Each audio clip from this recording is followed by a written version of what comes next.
Previous వీడియోలో motor starters ఎన్ని రకాలు ఉన్నాయో తెలుసుకున్నాం కదా. ఇప్పుడు ఈ స్టార్టర్స్లో బేసిక్ స్టార్టర్ అయిన డివైఎస్ స్టార్టర్ అంటే డైరెక్ట్ ఆన్లైన్ స్టార్టర్ గురించి వివరంగా తెలుసుకుందాం. ఈ డివైఎస్ స్టార్టర్ అనేది 5 HP కన్నా తక్కువ కెపాసిటీ ఉన్న మోటార్స్కి మాత్రమే యూజ్ చేస్తారు.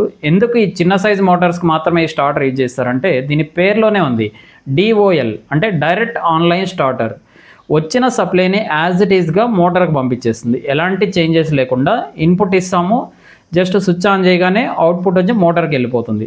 ఆ మధ్యలో వోల్టేజ్ చేంజెస్ అనేది ఏమి ఉండదు అనమాట. అందుకే దీన్ని డైరెక్ట్ ఆన్లైన్ స్టార్టర్ అంటాము. ఇక ఈ డివైఎస్ starter internal parts and working mechanism చూసినట్టయితే ఈ స్టార్టర్ లోపల మెయిన్గా ఒక పవర్ కాంటాక్టర్ ఉంటుంది, overload relay and on off buttons మాత్రమే ఉంటాయి. దీన్ని కంట్రోల్ సప్లై చేంజ్ చేసుకోవడం ద్వారా సింగిల్ ఫేస్ అండ్ 3 ఫేస్ రెండింటికి యూజ్ చేసుకోవచ్చు. ఈ స్టార్టర్ పవర్ కనెక్షన్ చూసినట్టయితే సింగిల్ ఫేస్ అయితే single phase or 3 phase. Input supply అనేది ఈ పవర్ కాంటాక్టర్ కనెక్ట్ చేస్తాము. స్విచ్ ఆన్ చేసినప్పుడు ఈ కాంటాక్టర్ అవుట్పుట్ వస్తుంది, త్రూ ఓవర్లోడ్ రిలే ద్వారా డైరెక్ట్గా మోటార్కి వెళ్ళిపోతుంది. ఇక కంట్రోల్ కనెక్షన్స్, ఇందులో 2 టైప్స్ ఆఫ్ కనెక్షన్స్ ఉంటాయి, power connections and control connections.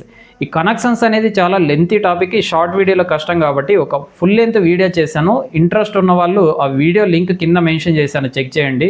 ఇక ఈ స్టార్టర్ యొక్క అడ్వాంటేజ్ చూసినట్టయితే ఇది కాస్ట్ ఎఫెక్టివ్. మిగతా స్టార్టర్లతో పోల్చినప్పుడు ఇది తక్కువ కాస్ట్కే దొరుకుతుంది.